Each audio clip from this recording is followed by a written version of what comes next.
Saludos y bienvenidos a otro episodio de Así las Cosas por Ferraioli. Mi nombre es Maristela Collazo, socia capital de Ferraioli y tu host de Así las Cosas. Hoy me acompaña un socio, mi gran socio, el licenciado Miguel Otero. Miguel es socio en el área corporativa y, como verán durante el podcast, tiene un área de práctica muy particular, muy especializada, que solamente él entiende. No, mentira. No, pero nos vas a contar, ¿verdad? Pero además de eso, tienes una historia de crecimiento y de desarrollo en Ferraioli que yo creo que es una historia que vale la pena contarse. Y por eso estamos aquí hoy, así que gracias. Gracias por decir que sí. Y gracias por tenerme aquí. Yo sé que este espacio tuyo es bien importante para ti, así que muchas gracias. Sí, pero de verdad que cuando me dijiste que sí me emocioné.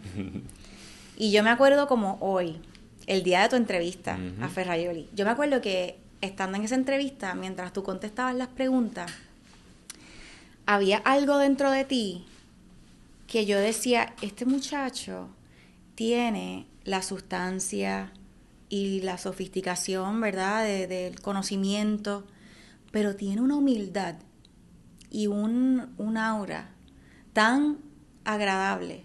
Y eso no es poca cosa, porque yo me acuerdo que cuando yo empecé en el comité de reclutamiento, Genio siempre me decía, todos los que llegan a entrevista tienen los requisitos mínimos, tienen la sustancia, tienen la preparación, tienen la trayectoria. Queremos ver si tienen esas cualidades intangibles de lo que es Ferraioli. Y yo me grabé eso y siempre lo llevo conmigo a las entrevistas. Y me acuerdo que en tu entrevista lo que me pasaba por la cabeza es, él es Ferraioli. Y mira, aquí estamos. Gracias por eso. Creo que nunca lo habíamos compartido eso, ¿no? Porque yo siempre tengo la entrevista bien presente todavía el sol de hoy. ¿Sabes? Pues, ahí te lo compartí. Thank you. Sí, es una memoria que atesoro.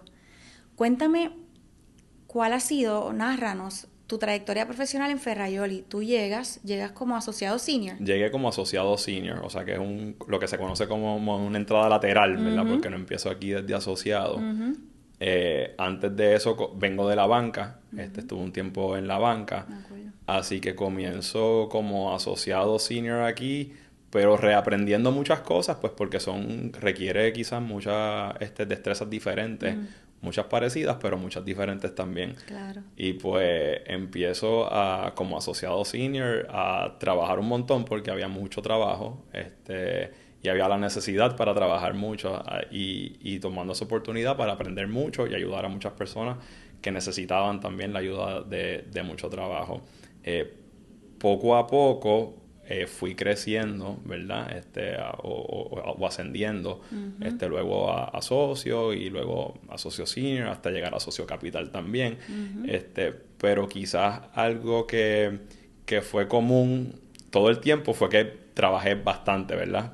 O mucho en todas esas etapas y fui desarrollando mi crecimiento a través de las diferentes áreas de práctica en la firma. Y perdona que te interrumpa, pero hay varias cosas en esta historia que tú nos estás narrando tan sencillo, tan simple. Pues trabajé bien duro y fui ascendiendo. Hay tanto detrás de eso, ¿verdad?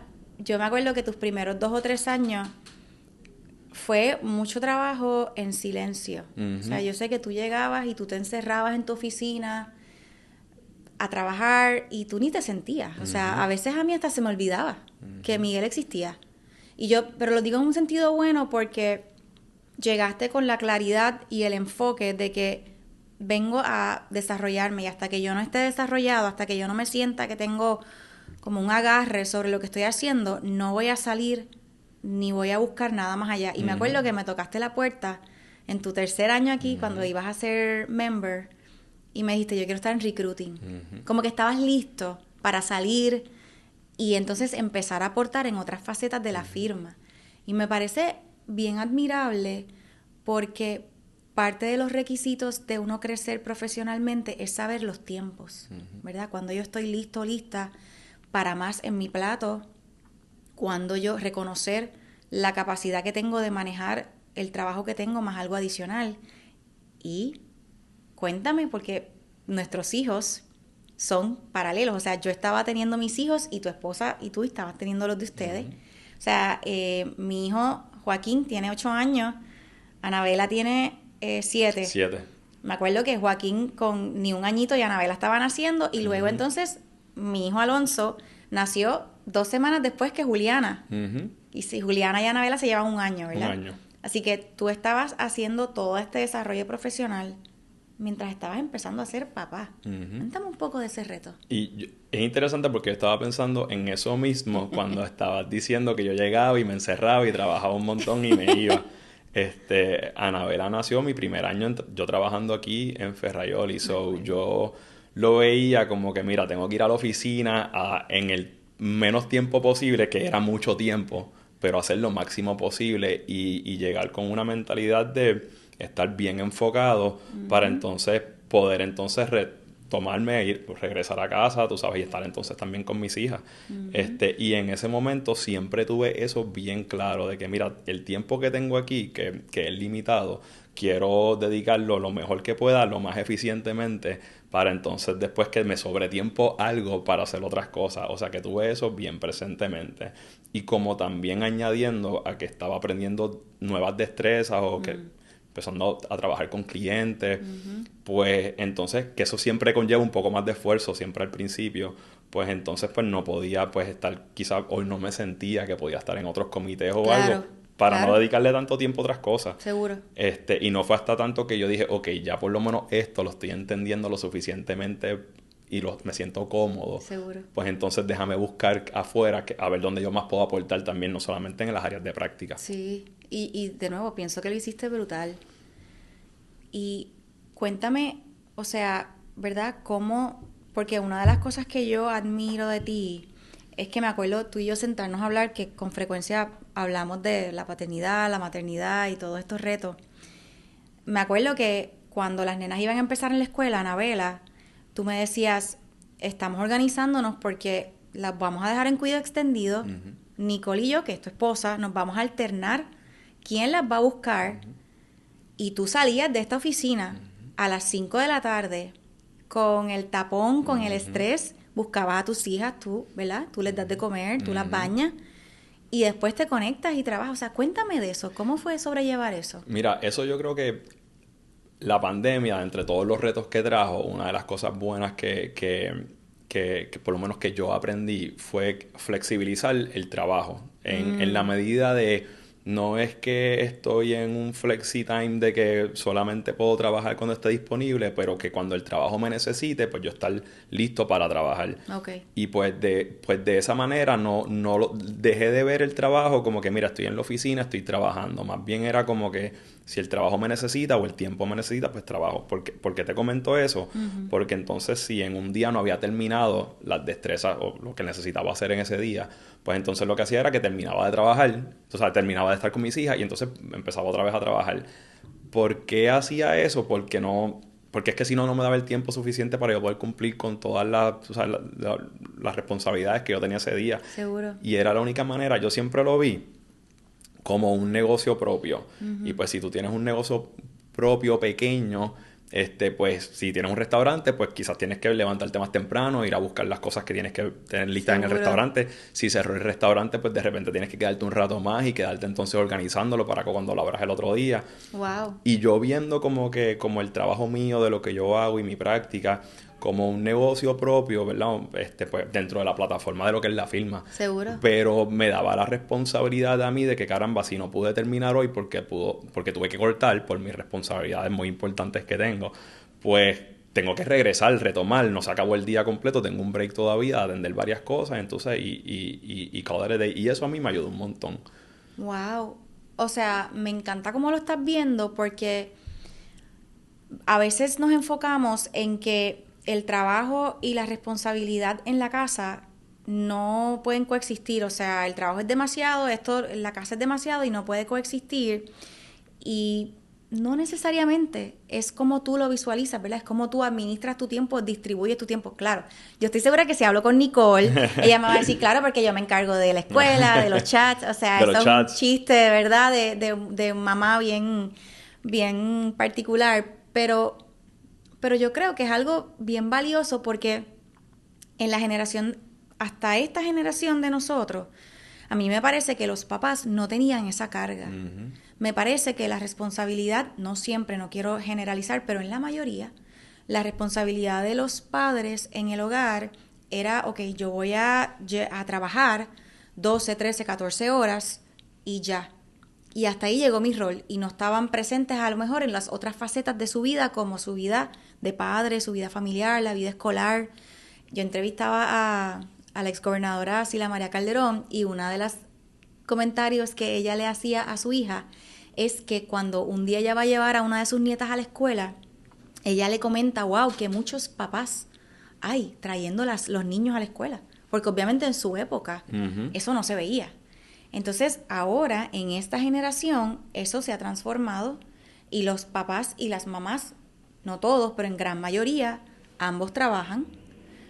Así que esa responsabilidad compartida ya no es opcional. Y eso lleva a los papás a tener que tomar las mismas decisiones a veces que antes tomaban solamente las mamás, de cómo yo me divido, cómo yo distribuyo mi tiempo. ¿Cómo tú y Nicole han manejado eso? O sea, como, ¿verdad? Como padres presentes porque Nicole trabaja full time también. Ella trabaja full time y yo creo que algo que nos ayuda mucho a nosotros es siempre comunicarnos y vuelvo a momentos en la vida donde uno tiene muchas cargas de trabajo por diferentes situaciones, pero entonces en ese momento la comunicación es clave porque creo que a veces mi trabajo pide más, muchas veces mi trabajo pide mucho y pues Nicole está ahí para apoyarme. Hay veces que su trabajo pide muchísimo, a otras horas que normalmente quizás ella estaría con las nenas. Claro. Y pues entonces la comunicación nosotros vamos planeando toda la semana, teamwork, tú sabes. Y por ejemplo, yo llevo muchos a mis hijas a mi escuela.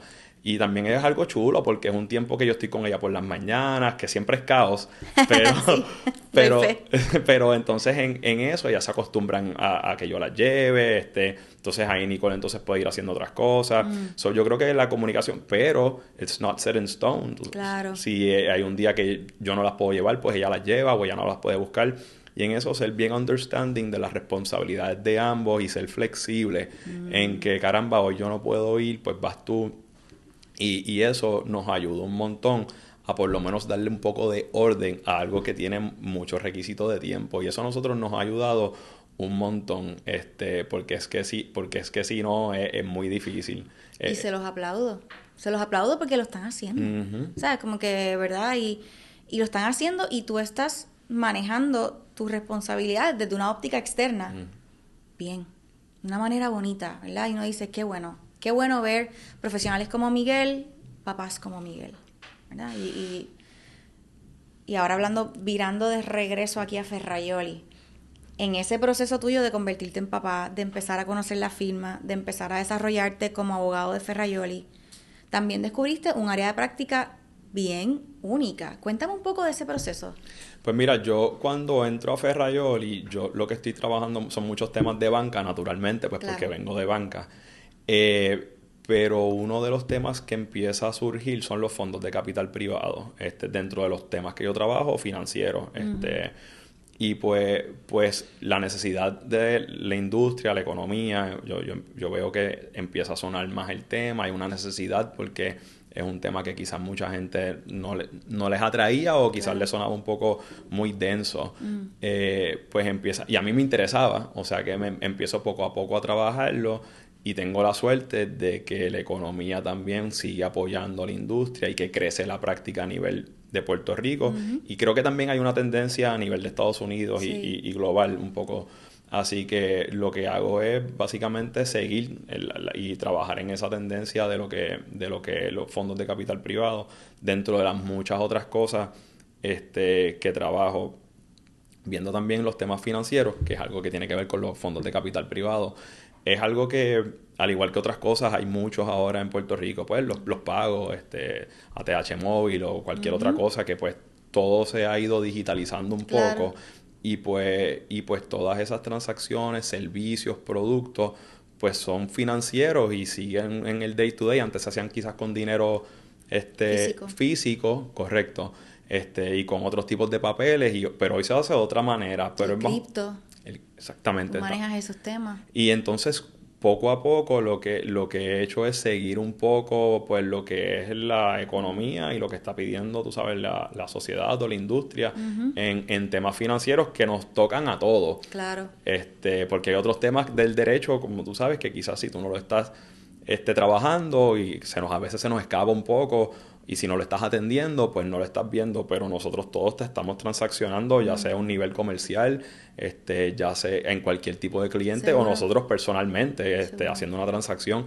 Así que es algo que hay mucho de necesidad, ¿verdad? En la industria legal en Puerto Seguro. Rico. Y seguirá viéndola. Ujú. Porque esto, o sea, después surgieron los NFTs, no, se van los NFTs, vuelve cripto. O sea, es un mundo que sigue evolucionando.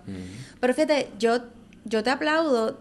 De nuevo, tú lo dices bien relax. Tú como que no, pues yo empecé a ver los fondos y la empecé a trabajar. Pero hay tantos abogados que ve oportunidades y no las aprovechan, ¿verdad? Tantas profesionales que se quieren quedar un poco más estáticos en sus prácticas, en lo que, y no tienen esa visión o la palabra en inglés es boldness, pero en español es como la valentía, vamos, de hacerlo, y tú lo hiciste solo. Y yo quiero hacer hincapié en eso porque es admirable. Es algo que muchos abogados jóvenes deben emanar, o sea, y buscar consejos de abogados que lo han hecho, cómo lo han hecho, y darse cuenta que nuestra profesión, junto con los tiempos, evoluciona. Entonces uno tiene que buscar cómo yo puedo crecer como abogado, abogada, evolucionar. Así que creo que eso ha sido una aportación bien valiosa. Yo estaba pensando ahora mismo mientras hablaba de sports betting, que es otra práctica también que yo hago. Cuando eso llega a Puerto Rico o llega a la idea, ¿verdad? Que están las vistas y eso. Y a mí se me pide, mira, pues nos interesa entrar en esto, ve para allá. Y yo, mira, yo no sé nada de sports betting, sé de temas financieros, quizás hay algo de eso ahí, pero realmente no sé mucho más de eso. Y yo decía, como uno aprende de eso, y yo, pues fácil, igual que aprendí cuando no sabía de banca, igual de los fondos, pues vamos a ponernos a leer, a tocar con personas de la industria, a ver qué han hecho otras jurisdicciones, y está gracioso porque entonces aprueban entonces en Puerto Rico las regulaciones que habilitan el sports betting. Yo lo estoy viendo un poco desde antes. Claro. Y tengo la oportunidad de sacar la licencia para el primer operador de sports betting en Puerto Rico. Y entonces después de eso era, mira, este sabe un montón, este hace esto excelente, él es excelente abogado de sports betting. Y yo, caramba, si supieran que al principio no había aquí nadie que lo quisiera atender. Y fue básicamente por eso, ¿verdad? Quizás por la valentía, la curiosidad, tú sabes, y querer también ayudar a alguien que en un momento necesitaba la ayuda. Y el hambre de crecer y de seguir aprendiendo. Y eso es importante. Y eso vale mucho. Y por eso estás hoy donde estás. ¿Qué industrias, como tú eres así un tipo visionario en la industria legal, qué trends tú estás viendo en la práctica que se están, como fue sports betting en algún momento, que se están como cocinando? Yo creo que la fácil es inteligencia artificial, ¿verdad? Claro. Yo creo que eso va a venir a cambiar aquí muchos productos, servicios, maneras de comunicación, y pues dentro de eso pues está la necesidad legal de cómo atender eso. Claro. O sea que veo mucho crecimiento ahí. Creo que los servicios financieros también van a seguir evolucionando bastante, claro, por lo de cómo está cambiando la tecnología, seguro. Y la información, veo la información, la data, también algo que ha crecido, pero creo que todavía no ha llegado al espacio regulado y que esté también bien, a un andamiaje legal bien robusto para uno atender eso de la data, que cómo está fluyendo la data. En Estados Unidos y en Puerto Rico no hay regulaciones sobre la data realmente. O sea, estamos aquí rezando. Y que es bien valioso. Es bien valioso. La data es bien valiosa. Valor, es económico, es consumer behavior. Entre muchas otras cosas. Ok, me encanta. Puedo estar hablando de esto horas porque ya abriste data y por ahí me voy yo. Miguel, obviamente tú fuiste el socio más reciente en entrar a la sociedad de lo que es Ferraioli, ¿verdad? En septiembre del 2025. Y como menciono, tu trayectoria fue muy bonita, muy llena de familia, de una historia de una persona self-made, que no vino con ningún tipo de puerta abierta particular. ¿Qué consejo tú le darías a todos los abogados jóvenes que están comenzando, que quieren una carrera legal en firma, porque esto es un lifestyle? ¿Qué les recomienda? Y que también quieren familia y tú sabes, todos los perks. Yo creo que algo que yo tuve presente desde el principio, porque yo antes de estar en banca empecé en un bufete más pequeño a trabajar, y que no había nada de quizás los temas que estoy trabajando ahora, pero siempre me interesaron los temas financieros, y quizás aposté a eso desde un principio sin saber realmente mucho lo que era, porque no había estado en un bufete grande anteriormente, pero aposté mucho a lo que me interesaba en ese momento, y también creo que aposté en diferentes oportunidades que tuve, aposté a la oportunidad, al equipo de trabajo, aposté a la oportunidad que iba a estar haciendo, a que me iba a estar exponiendo, versus quizás la oportunidad de empleo en ese momento, quizás cuánto pagaba, o quizás si era una buena marca en ese momento, quizás era algo que sentía mejor, era un poco más seguro, pero yo siempre le aposté a la oportunidad, al equipo, y a qué eso iba a significar a largo plazo, versus quizás estar en un lugar que era un poco más sexy en ese momento. Tú sabes que tú diciendo eso, y yo dije, wow, la verdad es que tenemos tanto en común, porque cuando yo empecé a trabajar antes de Ferrayoli, yo trabajaba en un bufete grande aquí en Puerto Rico. Entonces, cuando me voy a hacer la maestría, porque quería otra área de práctica y voy a regresar, yo dije, yo no quiero volver a bufete grande. Y cuando se abre la oportunidad en Ferrayoli, una de las razones, yo me iba a ganar mucho menos. O sea, me gané mucho menos de lo que ya me había ganado. Pero una de las razones por las cuales aposté a la firma es porque yo dije, esta firma está empezando y yo quiero crecer con la firma. Y la verdad es que así ha sido. O sea, que a veces uno tiene que dar 2 steps back para dar 10 steps forward, perdonando mi Spanglish. Es verdad. Y dar como que no enfocarse en el dinero a corto plazo ni en los títulos, sino en la visión a largo plazo. Y eso fue algo que nosotros tocamos cuando me entrevistaron a mí. Sí. O sea, yo aposté, pregunté, ¿sabes? ¿Cuál era el crecimiento de la firma? ¿Dónde se veía? En el departamento corporativo. ¿Cuál era la visión del departamento corporativo? Y, o sea, que implementé básicamente lo que te estaba diciendo. Sí. Y hasta ahora pues nos ha funcionado muy bien. Seguro. Palabras con luz. Oye. Una última pregunta. Si el dinero no fuera un tema, ¿a qué le dedicarías tu tiempo y por qué? Pues mira, a mí me gusta mucho lo que yo hago. O sea que, aunque si el dinero no fuera un tema, no estoy tan seguro que dejaría de estar trabajando donde estoy. Pero sí te puedo decir que me gusta mucho, tú sabes que siempre yo soy bien de playa, me gusta mucho la playa, ese estilo de vida más relax y eso, a mí siempre me gusta eso. Que no lo parece quien te conoce. ¿Verdad? No, es 180 grados. Pero quizás estar más cerca de la playa, un poco más de tiempo en el agua, pues porque pues familia, trabajo, nos quita mucho tiempo. Pero eso es algo que si no tuviéramos que hacer nada de lo que hacemos, quizás le dedicaría un poco más de tiempo a eso. Me encanta. Miguel, gracias. Gracias por estar aquí, por compartir tu historia con tantas personas, por ser de inspiración para muchos jóvenes en la profesión y fuera de ella. Y por confiar en mí. Así que espero te haya gustado. Gracias, me encantó y gracias por tenerme aquí. Gracias a ustedes por acompañarnos. Espero les haya gustado y nos vemos en el próximo.